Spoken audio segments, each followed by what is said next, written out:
umndeni uthi uMjalefa ubengumntwana obehlezi ejabule. Oh, he was a jolly active kid. He was very, very active, highly intelligent as well, and everyone loved him. Umalume wakhe ulandisa ngokwenzeka emva kokuba ethole ucingo olumtshela ngokuthi umshana wakhe unyamalele. Community started the search and the family, and everyone was asking around, particularly where they say he was last seen, because they say he was last seen at the sports field, which is just a few minutes away from here.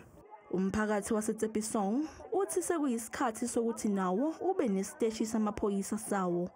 Sizubhlungu kakhulu ngento enzekela eTsepisong somphakathi wonke lamalanga singalali sifunana nomntwana amaphoyisa asifelile kakhulu. Sifila ukuthi la eTsepisong asinamaphoyisa. Kagiso sifelile road report yasifela always makuvela icrime lana siyasokola. Manje umndeni usulungiselela umncwabo.